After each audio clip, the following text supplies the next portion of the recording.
What's up, Virgo? This is Christian here, and I'm here to do a reading for you guys for the week of November 8th through 14th. Now, I have not done weekly readings in a minute, so I hope that you guys like this, Virgo, my fellow Earth sign. Please subscribe if you haven't already. If you already a subscriber, thank you so much for tuning in. Keep in mind, all readings can't fit for every single person, so take what resonates and leave behind what doesn't. And we're gonna go ahead and start off with an animal spirit card. So you guys have the sea serpent, so this is pretty good right here. This is definitely a healing energy. So if some of you guys have kind of been hurting and, you know, kind of holding on to some things that maybe you can't really kind of get rid of, this is going to be a time where you start to find clarity. There's going to start to be a healing coming in, and this is also wanting you to make sure that you channel anything that may be considered pain, that you start to find some type of creative outlets to be able to put those type of things in, whether it's journaling, it's music, it's art, it's a business, it's somewhere to be able to put those things, to be able to kind of to capture it and to hone in on it, because that is going to be your power at this time, especially during this week. I just kind of had something to do with creativity with what sign was it? Cancer as well. So this can definitely be a creative time for you guys as well. You're going to be very expressive, and you're going to be wanting to express yourself and to communicate. It is the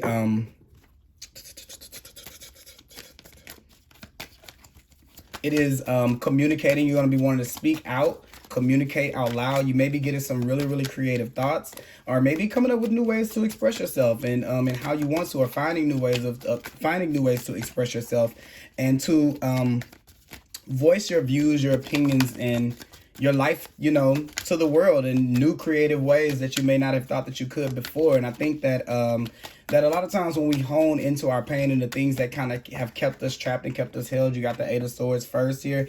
This can be a beautiful opportunity to be able to put that into something, and not to let it be something that kind of holds us back here. I see that with the Eight of Swords, this is where we've probably been mentally trapped, and this is where we've kind of felt about creativity. Well, I'll never be that good, so I shouldn't try, or I'll never be able to get this type of relationship with this type of person, so why should I try? And this is the universe saying the only things that keep you trapped in those is in those spaces is the way that you communicate with those spaces. And what I mean by that is, how do you view you in that space? Do you view you in when you see yourself in your and when you see yourself in the future, like we all do, are you very judgmental of what you see? Do you say things like, this can't be right, that's not me, you know, I'll never be good enough, I'll never have this, I'll never have that? Because if you are, it's the universe is coming in to kind of release you a little bit from those things that may have tied you down, and from some of those thoughts.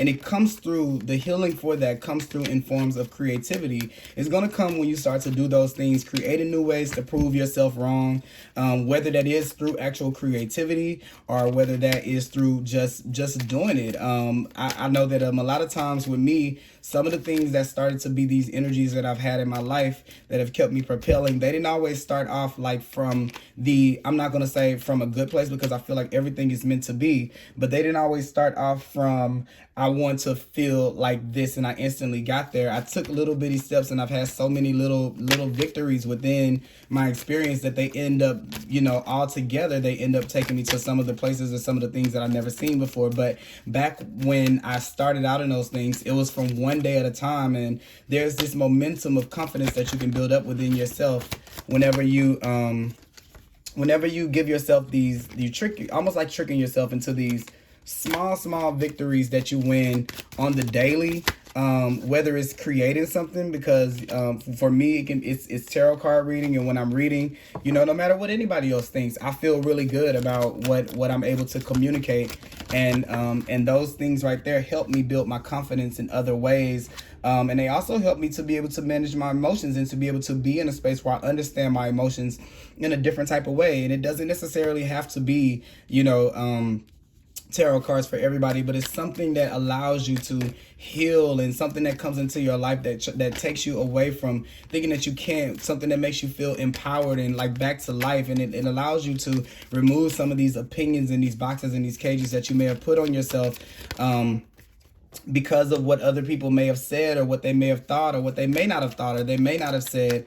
And this is not caring about this. This is you being kind of called back out of that to live your soul's purpose. So this is where we can kind of been where we're a little too tied down by what other people think and by what other people say that we can and we can't do, what we can and can't accomplish, what we can achieve and what we can't achieve. And what it's doing is it's keeping us away from doing the things that that would actually be able to heal us from some of the pains and things that we've kind of held us back. And it would kind of be something that would kind of bring us a little bit back to life in ways that we kind of never really expected.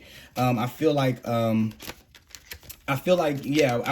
the Queen of Cups, this is getting that cup of life back. This is being able to take back in those things that feel good. And this is being very much so in a dry space, to where we don't feel really connected to life. Almost to sometimes where we just feel like we're just existing and we're not really connecting with our purpose or anything like that. It just seems like it's just the day-to-day and it's the ongoing juggling of keeping life together. And even with the Two of Swords, this is not being connected to emotions, not seeing things, seeing the beauty and the light, the joy in life, waiting on these opportunities to come in through outside sources, so that we can heal, so that the process can begin with the Two of Swords, and not really knowing when that day is going to come. And this is the universe saying that day is not going to present itself to you. Okay, that's something that we kind of have to do on our own. And I think this is going to be a week to where you may not really be able to do much for whatever reason. You're going to kind of maybe feel like your hand is tied in a lot of situations, and then there's going to come this maybe a decision that can be made that kind of frees you up a little bit. So this is going to be an example of that. And I think that whenever this comes along for you, it's not going to be something that's self-initiated, but I think in the future, it just shows you how easy, like almost like a situation like this where this is kind of what I'm getting, where you guys can be like, this could never happen for me in this way. It'll always have to be like this, and this could never happen for me. And then boom, the thing that you said never could happen this week could possibly happen in a way that you never thought that it could happen before. And I think that whenever you get a little, when you get a little glimpse of that happening that way, and then you having to kind of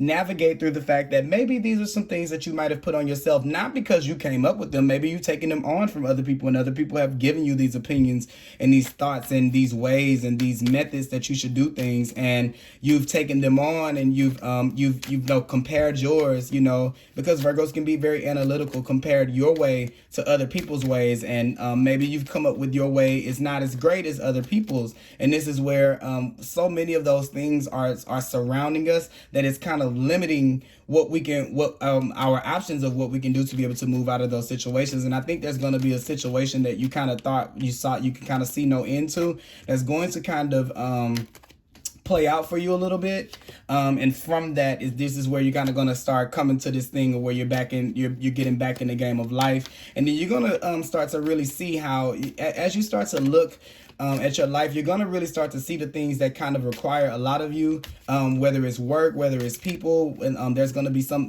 moment this week where you're going to say, you know what, these things right here bring me more life. These things right here kind of weigh me down. And then this is going to be where you start to kind of thinking about the two different mindsets, and you start to kind of understand, okay, these things are all positive and these things are all negative, or I find more joy in these things and in these things I don't, kind of to where you start to put yourself in a place to where you can discriminate the two. That's the two. That's what I'm trying to say.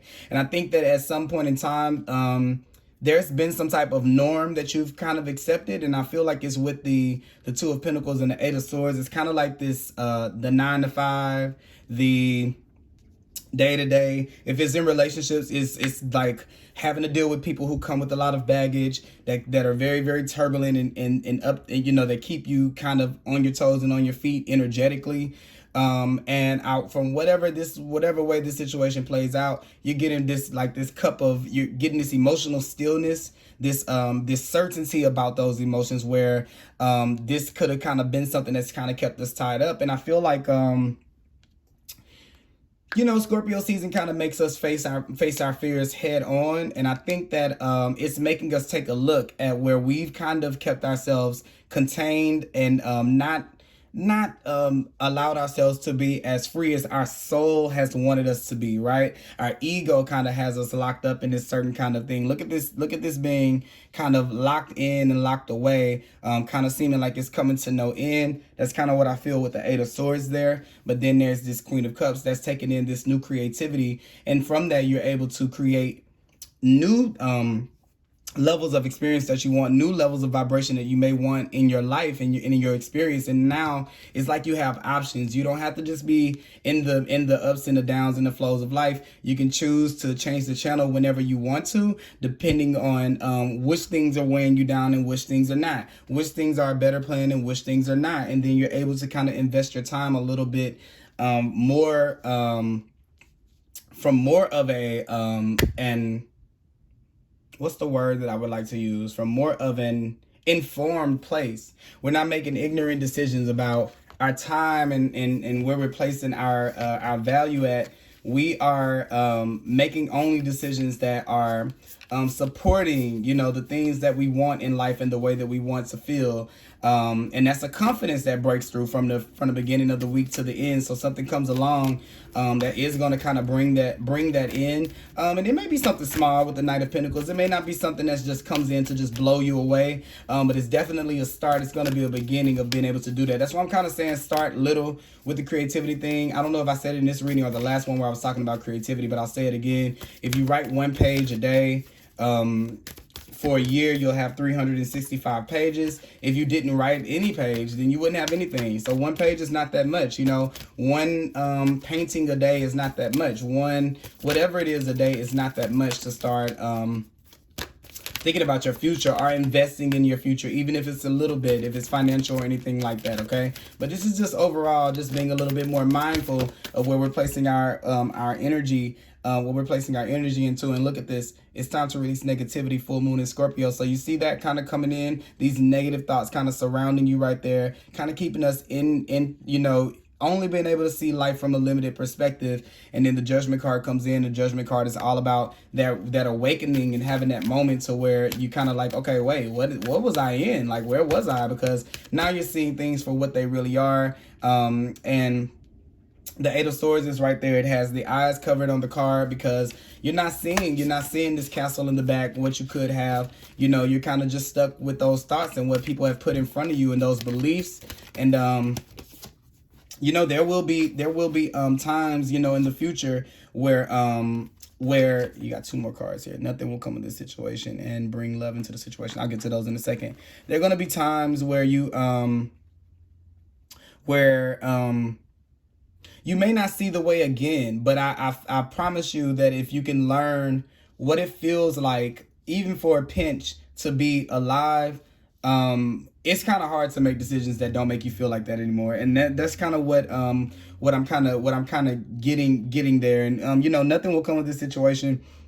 And I just think that that's just going back to what I was talking about here, that if we just sit around and we kind of wait on this moment to come, that's going to kind of provide this healing for us, and we don't kind of actively start that process, then, we'll kind of be waiting for it forever and it'll never really come around. You have to bring the love into the situation. You have to kind of offer yourself that cup. And I think that that's going to come if you can kind of take the situations for what they are. You got the message in the bottle here. Yes, so something's trying to come through to you that may not be seen on the surface, that you can see it right away, but something is trying to make its way to you. And it's kind of funny how we have this connection with the message in the bottle and the Queen of Cups here, that there's something in this for you, whatever this situation is, that kind of comes to release you. So I see something that's kind of been holding you down or maybe tying you down. Sometime during the week, there's something that kind of is brought to light, and there's this opening up of something that you may not have saw possible, and that's a really, really good feeling, because I really feel like it's unexpected. Like I said, it's something that that you might could just come from your need to like self-express, and there may be like this real longing to be able to express yourself and to tell your truth and to speak and to communicate and to speak your truth. And I feel like that the need to do that is outweighing the ego's thoughts. There's no way that those two things can, you see how the balance of the two, is no way that those two things can kind of rule over your life anymore, because this is getting too strong, and there's no way that we can live without living in our truth for too long before there's a situation or there's something comes where there's like a break. It has to create this newness and this burst of light to be able to bring into this darkness, because there's no way out of this. So I kind of feel as these things come into you, don't get freaked out, you know. Just understand that things are going to be coming in that are going to help release you kind of from some of the things that you've kind of been trapped into. Okay. And look, it says this: Spirit sends you signs when you ask for them. When you believe, you will receive them.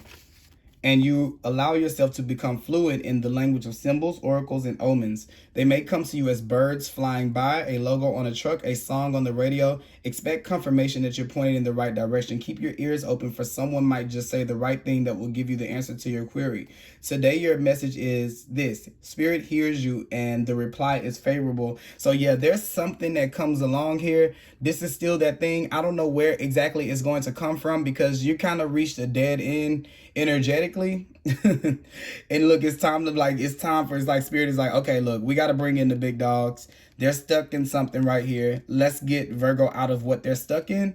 And then there comes this Queen of Cups. There comes this message in a bottle. There comes you being able to see it for what it is, and you to be able to make better decisions. And it may come to you while you're creating, but whatever these messages are, they're going to create a new experience for you altogether. So definitely be very, very open to being able to hear, especially with the eyes being covered here. It may be something that you hear for sure. You have a trumpet here that could be some type of message coming in for you or in some kind of way. So be sure to check in things like your emails and all the things that you could be getting some form of communication or messages coming in, because that could be something that could really, really pull you out of this space that you may have been in. Okay, so that is what I have for you guys, Virgo. Thank you guys for tuning in. I'll talk to you guys later. Bye-bye.